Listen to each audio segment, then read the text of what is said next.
Hi, I'm Rowan. I was supposed to marry into a family that told me they loved me until I cut ties with the ghost of the woman they thought I could never replace. They invited me to brunch to welcome me, but forgot to mention they'd also invited her sister. They erased me from family photos, deleted my name from the wedding program, and mailed me a framed photo of him and his late wife. But the worst part wasn't the silence, it was the performance. Everyone playing their role, while I sat there in uniform, recognized only by the bartender who said, "Hi, Lieutenant." And in that moment, I knew this wasn't brunch. It was a funeral for my dignity. Why did they bring me to that table just to bury me in legacy I never asked for? The sun in Charleston had that familiar haze, warm but never oppressive. It always smelled like salt water and jasmine in late spring. After so many years of deployments, of waking up in sandstorms or sterile bunk rooms, stepping out of my apartment to the thick southern air felt like something between a welcome and a warning. I'd been back a week, enough time to unpack my duffel and breathe differently, but not long enough to remember how to truly rest. Colton was the only thing in my life that didn't feel like a maybe. We'd met between my tours, dated quietly, and when he proposed, without flash, without cameras, I said yes because I didn't need sparkle. I needed something that held, and I thought he did. Then came the invitation, or rather, the command wrapped in kindness. "Valora wants to host a brunch," Colton said, that gentle look on his face like he was already bracing for my reaction. "It's just a way for her to officially welcome you. No pressure." I remember standing in my kitchen, pouring coffee into a chipped ceramic mug from Kuwait, staring at him like he had just asked me to re-enlist. "It's fine," I said. "Let's do it." Sunday came faster than I expected. The bistro Valora picked was the kind of place where people didn't ask for cream. They asked for oat, almond, or organic half and half. Charleston charm painted on reclaimed wood and servers in linen aprons. When I walked in, the first thing I noticed was that the table wasn't set for 5. It was set for 7. Valora saw me and waved as if I was arriving late to my own party. "Rowan, you made it, sweetheart." I smiled because that's what soldiers learn to do, even in chaos, especially when outnumbered. Colton stood as I approached and kissed my cheek. He whispered, "You look great," but his eyes didn't settle on mine. They flickered, like he was waiting for something to go wrong. As I sat, I scanned the table. Jasper, Colton's father, nodded at me with the tired politeness of a man trying to keep peace. Valora, radiant in her Sunday floral best, poured mimosas like a woman hosting royalty. And then, Zinnia. She walked in with the kind of confidence only someone deeply embedded in a family tree could have. She was Colton's late wife's sister, and she was not invited by me. "Didn't know you'd be joining us," I said, unable to keep the steel from my voice. She smiled without teeth. "Oh, Valora insisted, said it wouldn't be right to celebrate without all of us." I looked at Colton. His jaw clenched, but he didn't speak. Valora sipped her drink as if the moment meant nothing. The server came, took our orders. Conversation danced around polite nothings. Weather, church parking, local elections. I sat there, hands folded in my lap, calculating the rhythm of my breath so I wouldn't lose it. And then Valora struck. She turned to me, her voice syrupy and slow. "You know, Rowan, I've always admired how soldiers can detach so easily. It must be part of the training, to cut ties, move on. It's a strength, really." Jasper coughed. Colton looked away. Zinnia smirked into her water. I tilted my head slightly. "Funny, I always thought real strength was knowing when not to stay silent." She raised her glass in mock toast. "To family, even when they forget what that means. Before I could respond, the bartender appeared beside our table, carrying a tray of coffee refills. He paused as his eyes landed on me. "Lieutenant Ford," he said, brows raised. I nodded. "Welcome home, ma'am. We saw your unit featured in the Post. Charleston's proud of you." The table went still. "Thank you," I said evenly. "I just got back last week." He smiled, a real one. "Your team did incredible work. Just thought you should know folks are talking." I nodded again. "Appreciate that." And then he left. No one spoke. Zinnia reached for a croissant. Valora fixed her napkin. Jasper cleared his throat. Colton fidgeted with his water glass. The silence screamed louder than any insult. I looked down at my plate and saw what this was. This wasn't a brunch. It wasn't a welcome. It was a performance. And I had walked into it with the foolish hope that maybe, just maybe, they'd see me. As we wrapped up, Valora stood once more, lifted her glass like a queen at court. "To family," she said, gaze cutting across the table to me, "even when they forget what that means." I gripped my napkin tighter, smiled back with all the teeth I had, and raised my glass. "To knowing when not to forget yourself."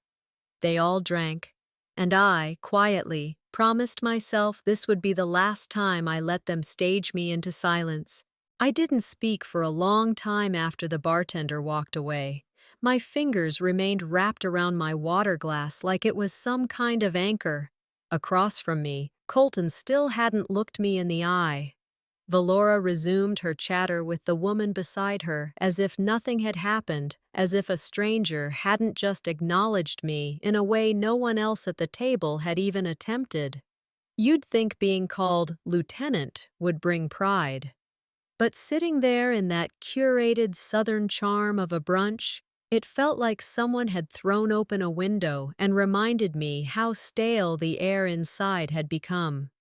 I had the title, the respect, but not at that table. That table didn't have a seat for me. It had a placeholder. The clinking of silverware on china filled the silence that followed. Zinnia, sitting to Valora's right, turned her gaze toward me. It wasn't overt, just a slow, deliberate glance that landed on my hand.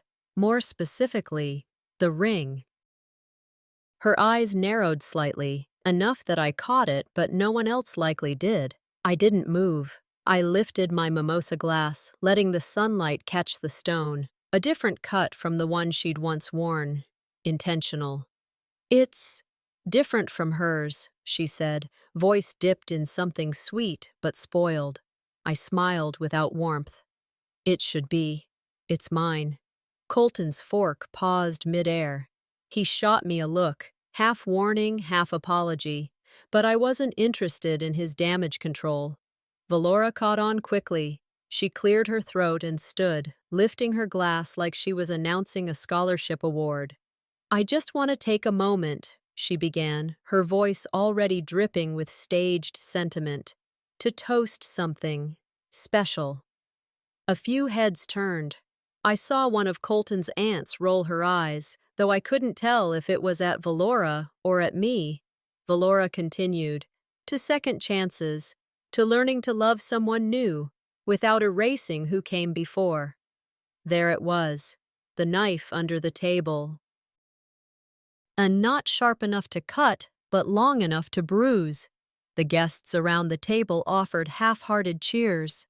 My smile faltered, but I didn't blink. Toasts like these weren't meant to honor, they were crafted to control. Each word neatly wrapped in civility but meant to sting. I heard someone whisper behind me. I didn't care to know who. All I could think was, it wasn't a toast. It was a leash. Colton didn't raise his glass. He kept it low, staring at the bubbles. Dessert was brought out not long after. I didn't touch mine. A strawberry tart sat in front of me, delicate and untouched. Like me, too careful to breathe the wrong way. As I scanned the table, I noticed my place card had been slid just far enough from Colton's that it made a visual difference, a gap not large enough to mention, but just wide enough to signal. Intentional. Zinnia leaned toward Valora, whispering something with that performative coyness she wore like perfume. Valora chuckled. I didn't ask what it was about. They wanted me to ask. They wanted a reaction. They weren't going to get it. I focused instead on the rhythm of my breath. Inhale, pause, exhale, ignore. Hope you're not feeling overshadowed, Zinnia called out just as I stood up, napkin folded neatly on the plate. The words landed like a slap. Not hard, not loud, but strategic. I turned slightly, met her eyes, and said, "Only by people worth remembering." Then I walked out, shoulders back, spine straight. Because in rooms like that, silence wasn't weakness. It was restraint, and mine was running out. We didn't speak the whole ride home. The engine hummed between us like a middleman trying to keep the peace. Colton had one hand on the steering wheel and the other resting in his lap, fingers twitching occasionally, as if he wanted to say something, but couldn't quite find the words to fit the silence I was crafting on purpose. By the time we stepped into the apartment, the air felt thicker than it had outside. I kicked off my shoes by the door, walked straight to the bedroom, and peeled off the dress I'd worn to brunch. It smelled like citrus and tension. I folded it neatly, too neatly, and set it on the edge of the laundry basket. A uniform never folds itself, even when it's not military. He hovered near the kitchen, running his hand through his hair. "Want tea?" he asked. Simple question. Safe. "No," I said, not looking up. I didn't need tea. I needed distance. The living room was dim. Only one lamp lit the corner near the bookshelf. As I reached for a blanket, I noticed something out of place. A photo album on the second shelf, slightly askew. I pulled it out slowly. The cover was smooth, recently dusted. A newer album, not one I recognized. I sat down, the spine cracking faintly as I opened it. At first, it looked like any family collection. Photos from birthdays, holiday dinners, backyard barbecues, Colton as a teenager with braces, Jasper grilling ribs, even Valora laughing with a glass of white wine in hand. I kept flipping. There were images I didn't expect. Events I remembered because I was there. The Labor Day cookout 2 years ago. The fall hayride where I helped carry Valora's niece who twisted her ankle. Colton's cousin's wedding. The church fundraiser last spring. I remembered the clothes I wore, the conversations I had, the exact position I sat in. And yet, I wasn't in a single frame. Worse, some photos looked cropped. You could see half of my sleeve, part of my boot, the blur of my smile just out of frame. Not an oversight, a pattern. I felt the heat climb behind my ears, not from anger, but from something colder, erasure. Colton walked in, sipping from a mug. He stopped when he saw me with the album. He didn't say anything at first, just stood there, his eyes flicking from the pages to my face. "Did you update this?" I asked, voice calm, even. He hesitated. "No, I mean, not me. Valora dropped it off, said we should start keeping memories around." Memories. I nodded once, not trusting myself with more. My thumb brushed the edge of a picture where I remembered standing next to him, yet all I saw was Zinnia, smiling up at him like no one else mattered. "You know what hurts more than being excluded?" I asked, closing the book. "Pretending it's fine so someone else doesn't feel awkward." He opened his mouth, then shut it again. His shoulders fell forward slightly, like he was already shrinking under a weight he hadn't fully acknowledged until now. I stood, placed the album back on the shelf, face down. That felt right. He followed me into the hallway, unsure of his own footsteps. I didn't mean. I turned to face him, interrupting without words. There was nothing to clarify, no intent to justify what felt deliberate. He sighed. You know, they just don't know how to include someone new. It's not personal. That's the problem, I said. They made it personal. They just never said it out loud. I walked past him, down the hall toward the bedroom, flicking off the hallway light behind me. And then I stopped, not because I needed to, but because I wanted him to hear what I hadn't said at the brunch table. One day, you're going to have to choose between their memories and my presence, I said, turning halfway to meet his eyes. Just know, I won't compete with ghosts. Then I closed the door. The message from Valora came through Colton, of course. She didn't text me herself, not that I expected her to.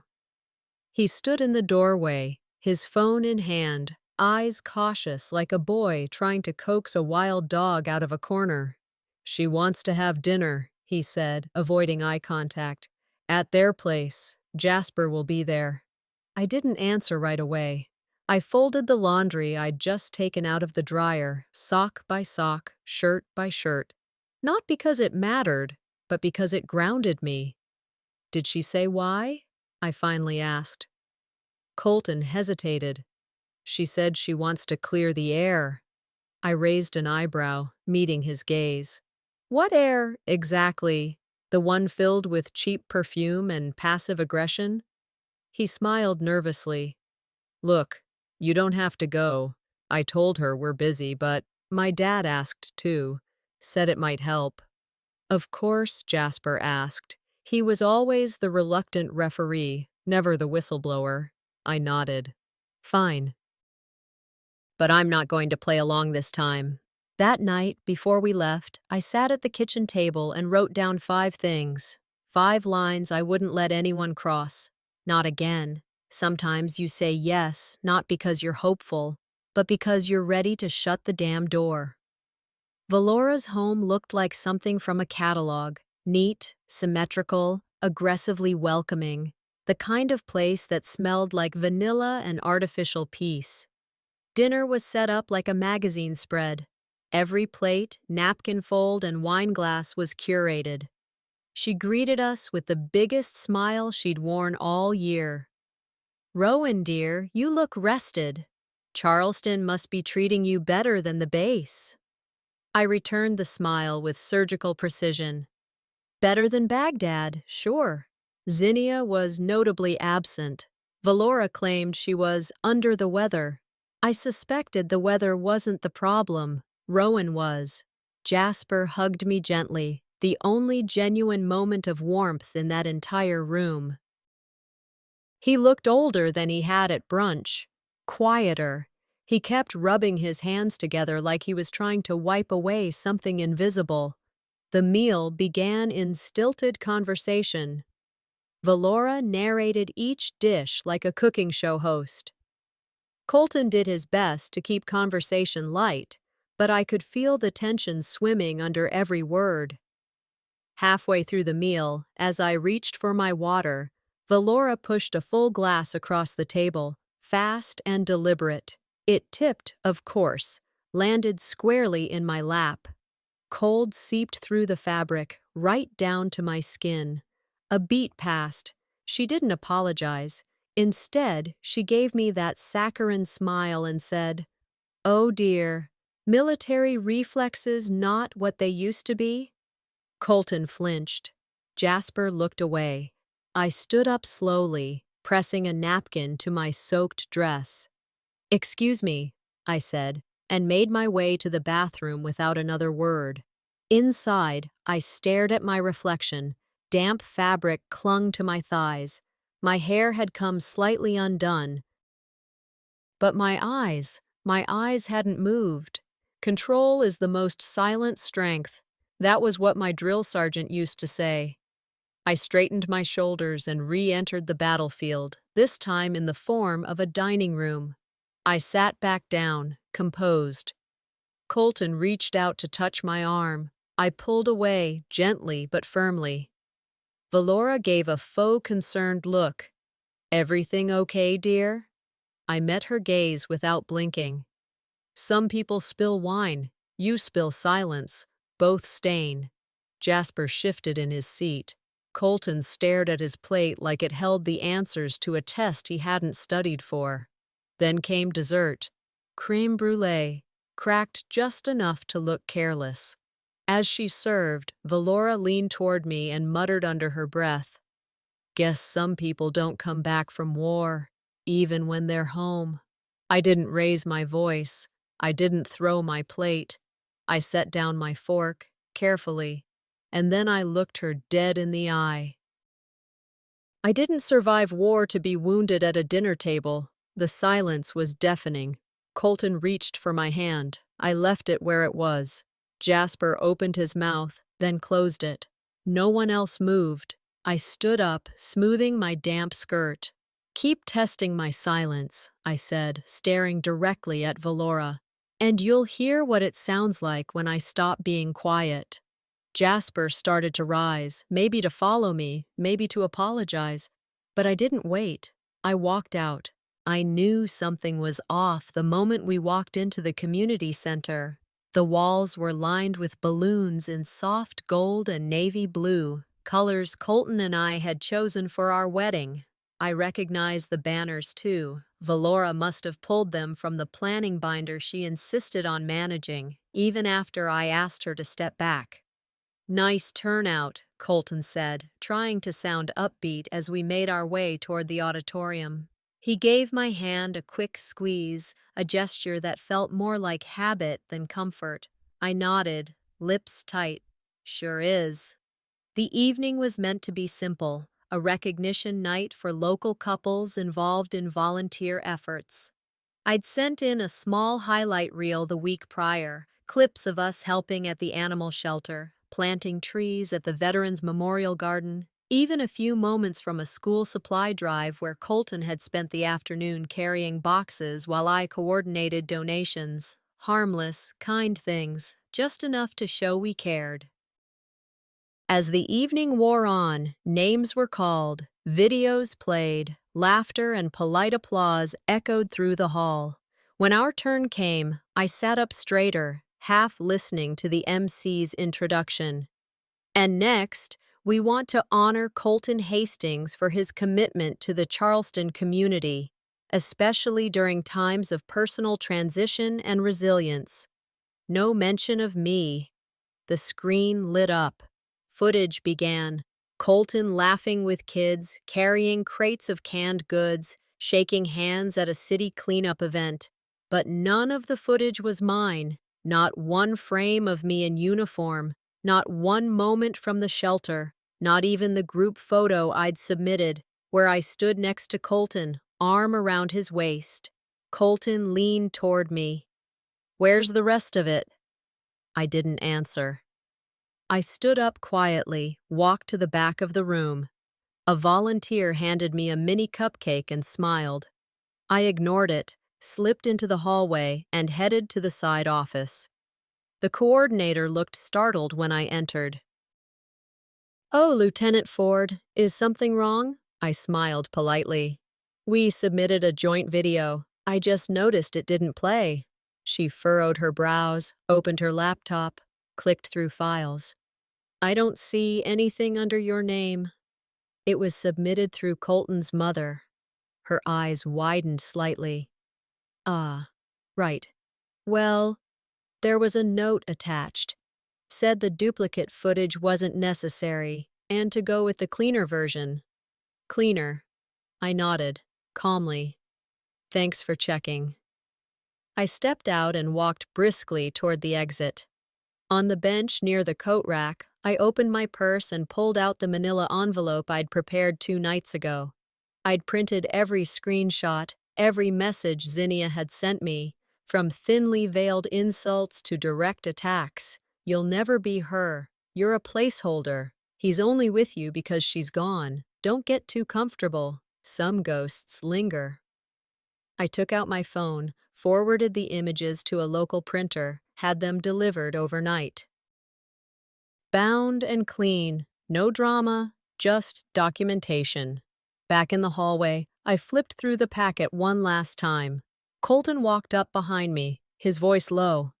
"You okay?" I handed him the envelope. He looked confused. "What's this?"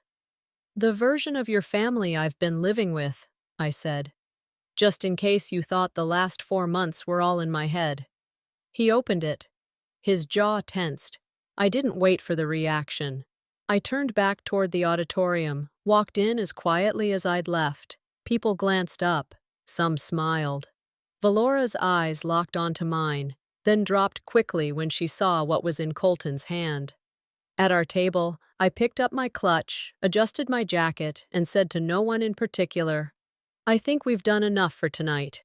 Colton caught up with me in the parking lot. The envelope still hung loosely in his grip. "Rowan." "I don't need an apology," I said, unlocking the car. "I needed a mirror. You've had one all along." "You just chose not to look." We drove home in silence. No radio, no air conditioning hum.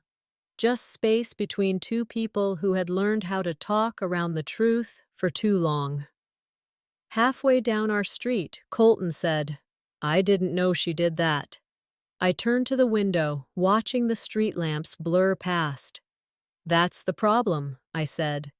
"You didn't want to." Saturday mornings used to mean pancakes and pajamas. Now they meant lists, deadlines, and an inbox full of passive-aggressive messages labeled suggestions from Valora.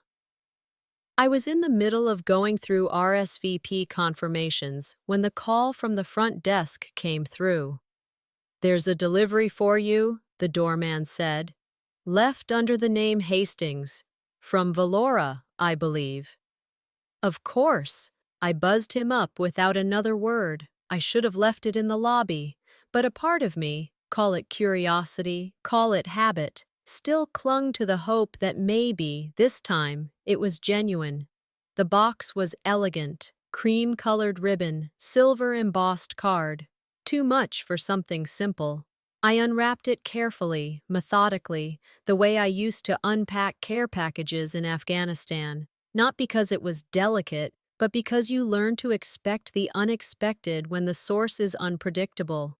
Inside was a picture frame, polished silver, weighty, expensive, and in it, a wedding photo, but not mine. Colton stood tall in a black tuxedo, his late wife beside him, glowing in lace and pearls. It was the kind of photo families blow up for anniversary parties, iconic, permanent. Tucked into the corner of the frame was a note, handwritten in looping cursive I instantly recognized. "Some memories don't fade for a reason. Zinnia." This wasn't a gift, it was a warning, a quiet declaration. "You're just passing through." I set the frame down on the counter, stepped back like it might bite. The silence in the room pressed in, heavy and sharp. I didn't cry, I didn't scream. I just stood there, still.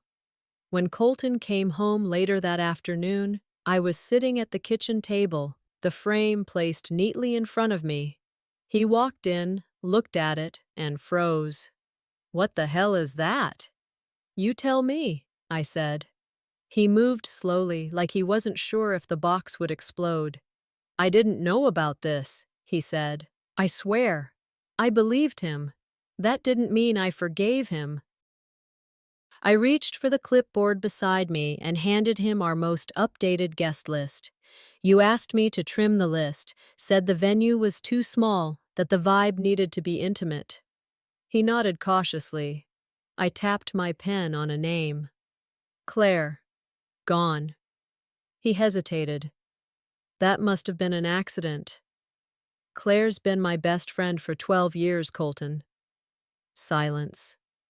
"You don't think it's strange that the only people getting cut are mine?" He opened his mouth, then shut it again. "They didn't want me in the pictures, and now they don't want me in the room either." He sat down slowly. "Rowan, You didn't want to know," I said, finishing for him. "You asked me to compromise. But not once have you looked at what I've already given up just to keep peace." The words hung between us, not angry, just true. I picked up a red pen and began circling names, friends, cousins, mentors, people I had personally called, personally hugged after every loss, every milestone. I reinstated them, line by line.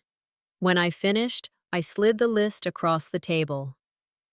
"I'm not asking, I'm informing. These people are coming." Colton nodded, eyes lowered. I stood, picked up the picture frame, walked down the hall to our bedroom, and placed it on his nightstand. "This belongs in your memories," I said, voice even, "not on our wall." He didn't follow me. Later, as I gathered my things to meet Claire for coffee, I paused in the foyer, slipped out my phone, and typed a message. To Valora, "Any future gifts will be returned unopened, including the ones pretending to be traditions." Then I hit send.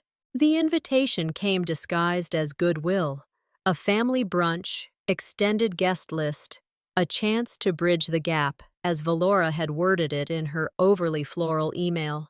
Jasper added a note of his own, short, handwritten, genuine. "It would mean a lot to me if you came."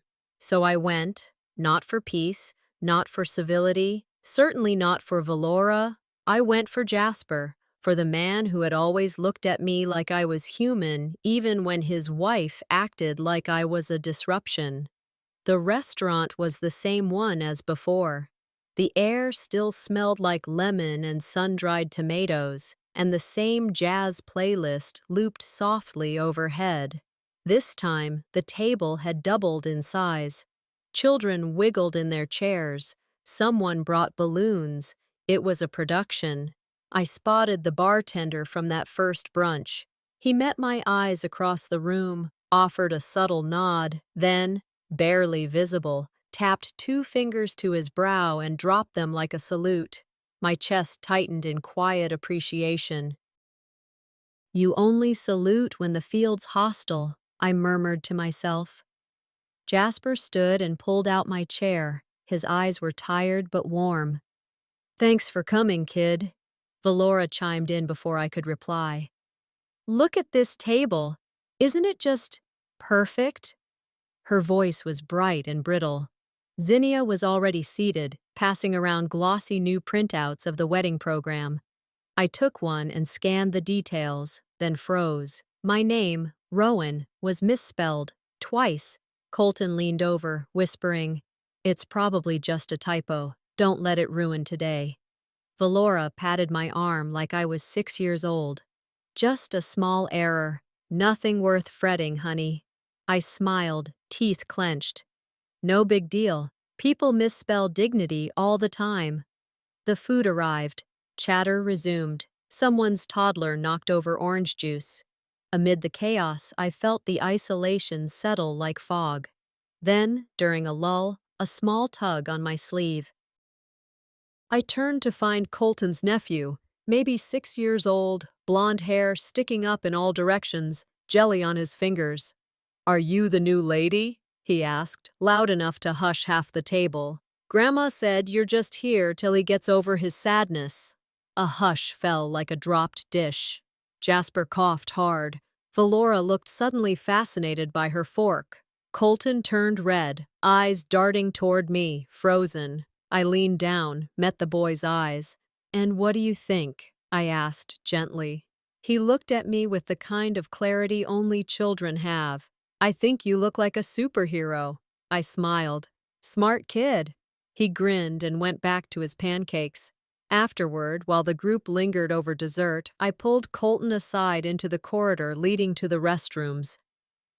"They don't see me as your future," I said quietly.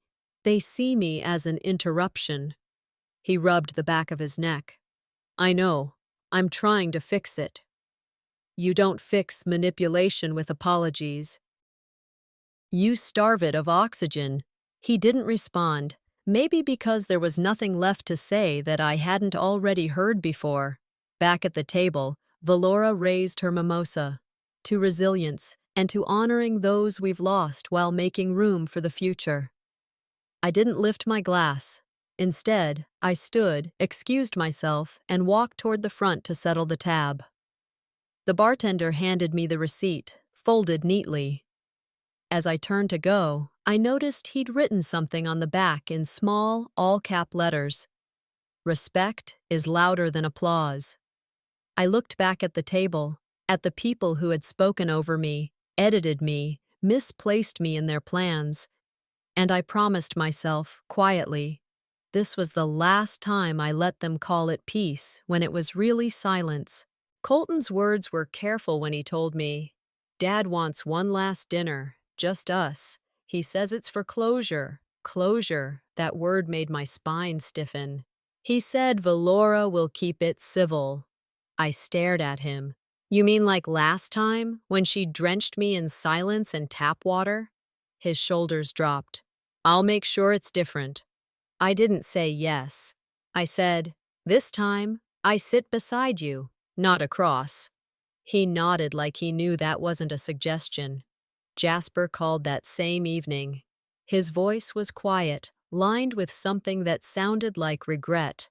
I just want my house to feel like home again, even if just for one night. So I went, not for peace, but for proof that I had done everything I could.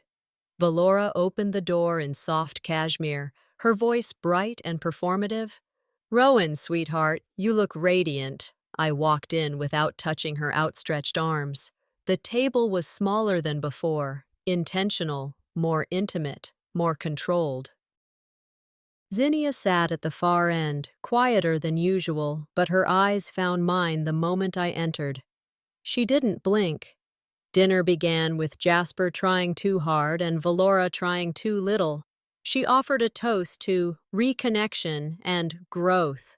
The food was lovely, the conversation rehearsed. Then Valora leaned back in her chair, sipping wine as she dropped her first line. Some of us just take longer to accept changes.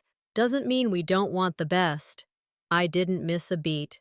Some of us never change. That's the real delay. The room went still. Jasper cleared his throat. Let's eat while it's warm. Halfway through the meal, one of Colton's cousins leaned toward me. Hey, not sure if you've seen this, he whispered, showing me his phone. A TikTok clip played, Zinnia on someone's back patio, laughing into a cup of wine. She'll never make it to the wedding, she said in the video. We'll bury her under legacy and grief. The date stamp was 3 days old. I took the phone from him, turned up the volume, and played it loud enough for everyone to hear. Valora's fork froze midair. Zinnia's face dropped like a bad poker hand. Colton whispered, I didn't know. I didn't look at him. But now you do. I reached into my bag and pulled out the envelope I'd brought with me. The legal folder was stiff, clean, deliberate. I set it gently next to my plate. This is a notice of my intent to pursue harassment charges, I said. Documented, time-stamped, and no longer my burden to carry. Valora stood abruptly. You're tearing us apart. I stared at her without flinching. No, I'm refusing to be torn down with you. Zinnia opened her mouth to argue, but Colton raised his hand, surprising us all. Maybe she's right, he said quietly. Maybe this dinner should be our last. Jasper looked like someone had unplugged his heart. He didn't move, didn't speak. I signed the papers right there at the table, my signature steady. Consider this dinner your final warning, I said. I won't be at another one. No one tried to stop me. I gathered my things, stood, and walked to the door without saying goodbye. 2 days after that dinner, the rain came. It wasn't just a drizzle. It was the kind of southern storm that rolls in heavy, loud, and unapologetic. Thunder, like low warnings, wind that pushes you to the edge. I sat curled on the couch, the house dim except for the reading lamp casting a soft glow over the corner of the room. There was a strange quiet in the aftermath of that final meal, but it wasn't peace. It was the kind of stillness you get after a scream, the echo of what you can't unhear, can't undo.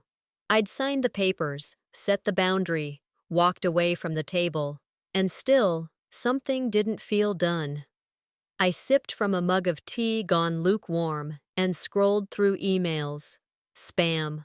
Work updates. One from the florist confirming changes to the downsized wedding list.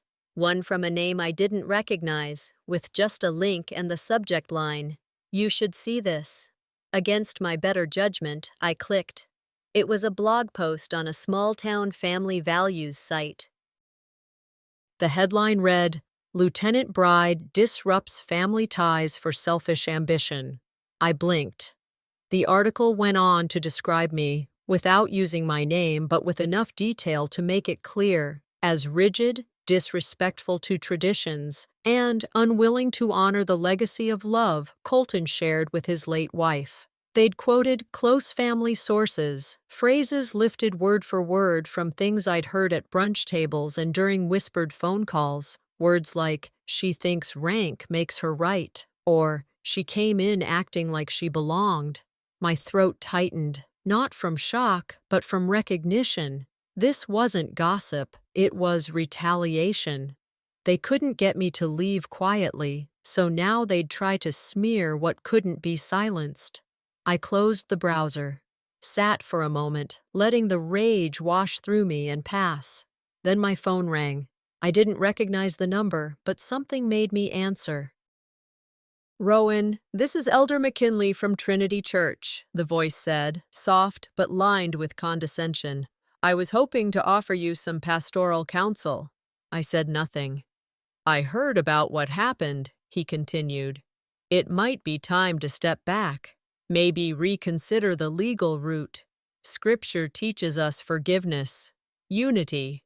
Sometimes we lose more when we hold on too tightly." Ah, there it was. "Elder," I replied slowly, "with all due respect, you don't get to quote forgiveness when you ignored every offense until I responded." There was a pause on the line. Then, "Well, I see. I'll pray for you." Click. I stared at the phone, let it fall to the cushion beside me. My heart wasn't racing. It was steady, anchored. I didn't feel like a villain. I felt awake. I walked to my desk, opened my laptop, and sent an update to my lawyer. Then, I logged into my social media account. My fingers moved quickly across the keyboard. "If standing up for myself makes me the villain in your story," I typed, "perhaps it was never mine to belong in." I hit post. The comments came fast, some supportive, some vicious, some familiar names I hadn't seen in years, sent private messages. And then, one I didn't expect. "Jasper, we need to talk." I didn't know how deep it went. I stared at the screen for a long moment, then looked across the room at a framed photo of myself in uniform, taken years ago in Kuwait, sand in my hair, pride in my chest. "They taught me to serve with honor," I whispered. "Maybe now I need to live with it."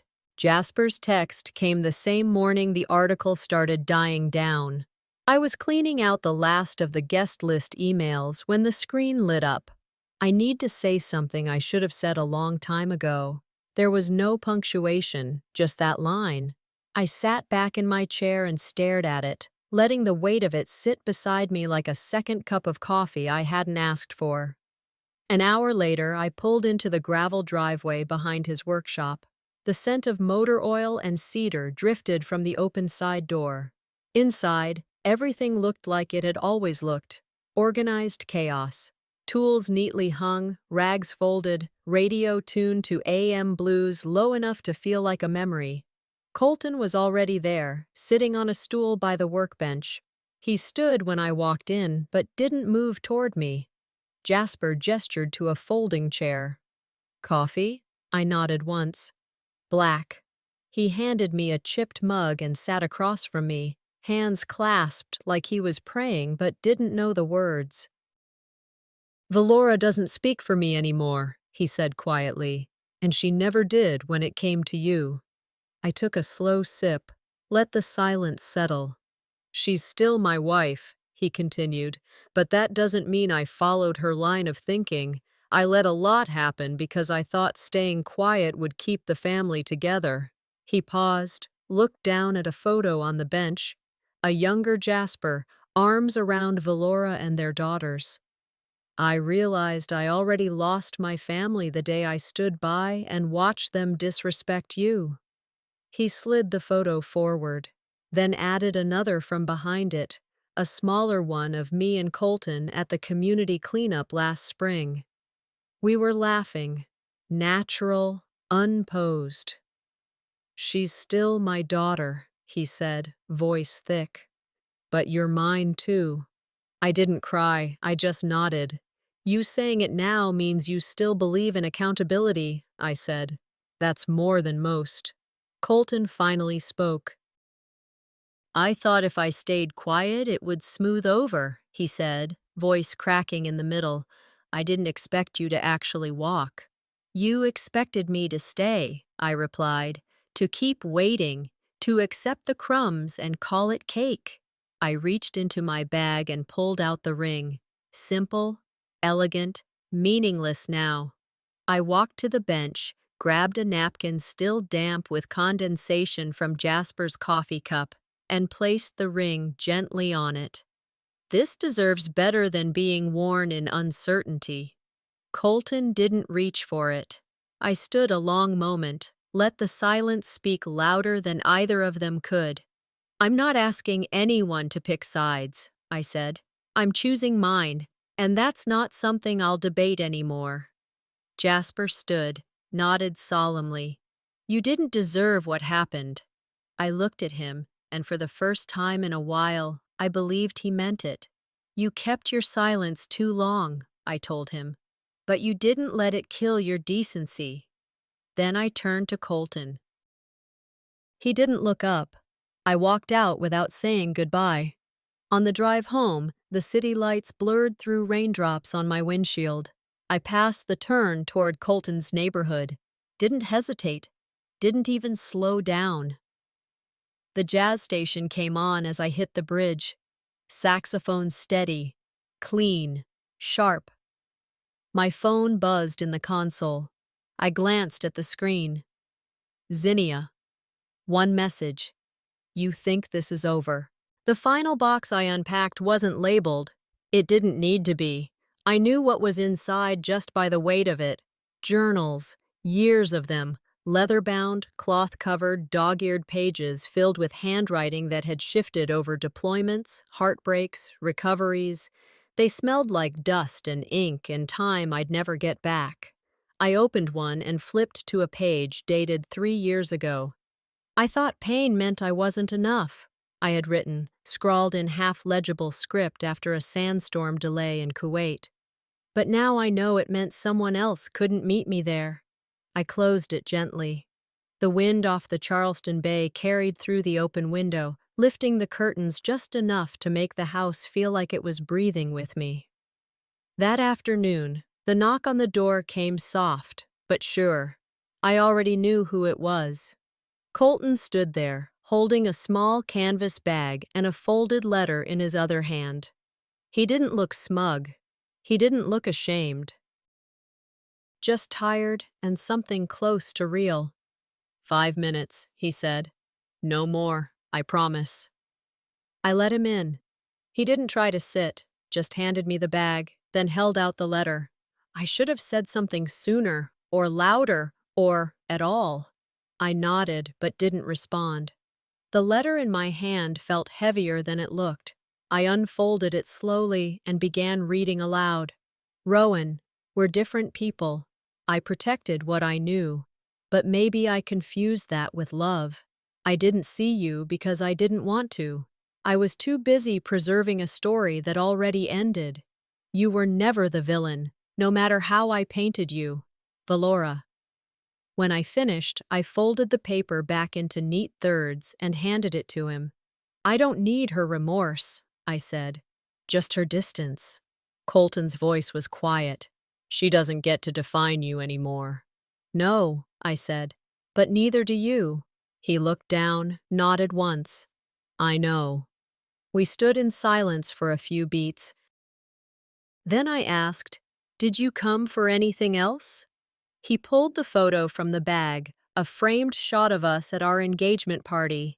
Everyone was smiling, but I remember that night. I remember how Zinnia had shown up uninvited, how Valora had stood behind me in every picture like a shadow.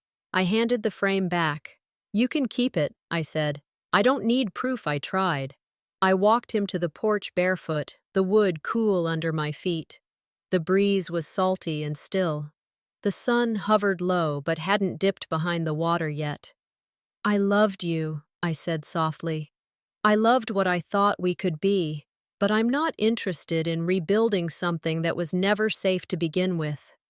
He didn't argue, didn't cry, just nodded again, like someone finally reading the last chapter of a book he refused to finish. He left without asking to stay. I turned to go back inside, the letter still on the table, my breath steady. As I reached for my phone to silence it for the night, a new message lit up the screen. From Charleston Women's Leadership Alliance. Subject: Invitation. "We'd love for you to speak at our upcoming summit.